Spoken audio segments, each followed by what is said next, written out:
देखली सुंदर शरीरिया यगिया में रे लिए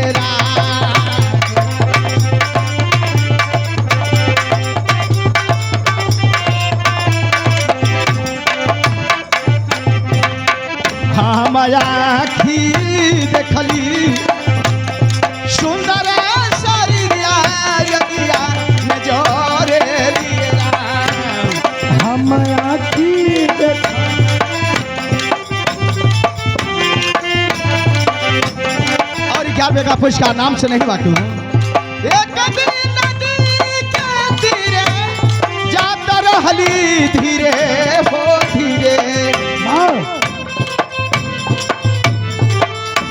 जाता रहनी धीरे धीरे हम आखी देखली सुंदर शरीरिया यगिया में जोरे लिएला हम आखी देखनी सुंदर शरीरिया अगिया में जा लाएरा बांसवा के लेके माना घाटे गईले जारी हो जाना आरे बसवा के लेके भी माना हट गई ले जारी जाना बांसवा के लेके भी माना अरे घाटे गईला जारी हो जाना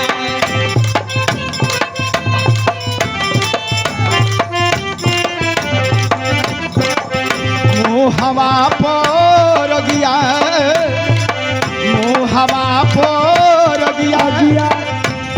अब जानम लगा गया दे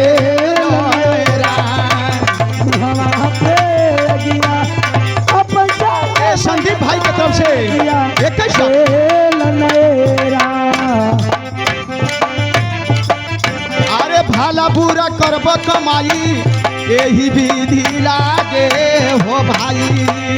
अरे भला बुरा करबे कमाई यही विधि लागे भाई काहे हमरे चेल्हापुर के मरद अरे हीरालाल जखमी को पहनोई हम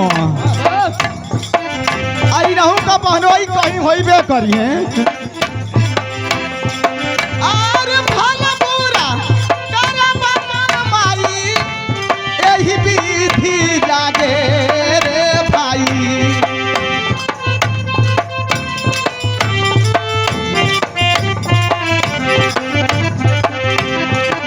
काहे के मनवा काहे के मनवा ऊंच नीच मनुष्य तनवा करे लैला काहे के मनवा उच्च नीच मानता तना कार लाएरा का होएगा और ये सनोज राजभर जी की तरफ से 91वां पुरस्कार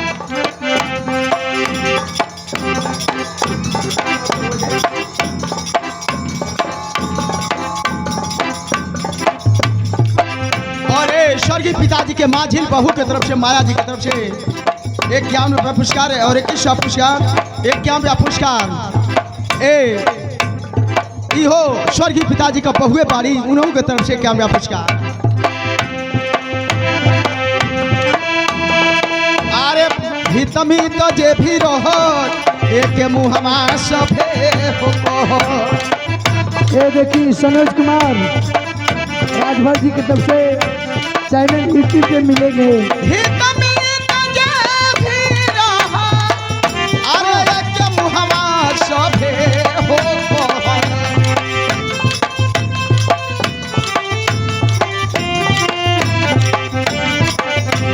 काहे के मनवा अरे उचरी च मानुष तनवा करे लय